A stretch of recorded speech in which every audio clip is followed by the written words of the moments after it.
Western Mass News is your local sports authority. The Massachusetts Interscholastic Association releasing updated guidelines for local sports. The MIAA now allowing more freedom for teams across the state. Western Mass News reporter Kayla Burton has more. Definitely a challenging year, to say the least, for all high school athletes across the state. But I spoke with teams across Western Mass who tell me these new modifications are bringing a sense of hope. Being on a cheer team, you build a sister bond.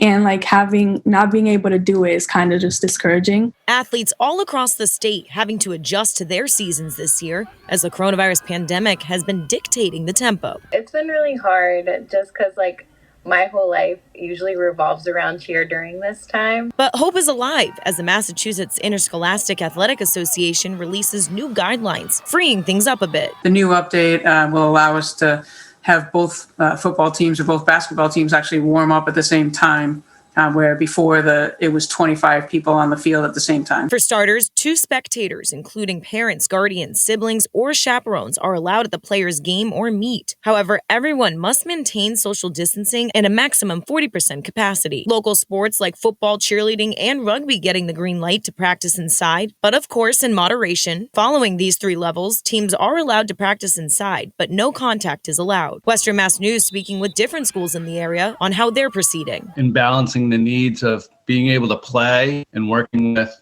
my health department, my school administration, we're going to just proceed cautiously, with the end goal being able to participate and open up as things get better. It'll be a scheduling battle, but we'll figure it out. We're going to rotate kids in and out. Senior cheerleader Jaden Rodriguez tells Western Mass News getting the green light to do what she loves with some of her closest friends would mean everything. Being a senior, especially this is my last year, you expect to go out with a bang. She says being kept off the mat for this long makes her appreciate her love for the sport and teammates that much more. We do have our arguments, but now it's I wish I could go back to those. At the time, you're I don't want to do this, but then it has its ups and downs, but now I'm I want to go back so bad because I miss everyone. The MIAA also saying other additional sport clarifications are still being organized and will have more answers regarding those matters in the near future. In studio, Kayla Burton, Western Mass News.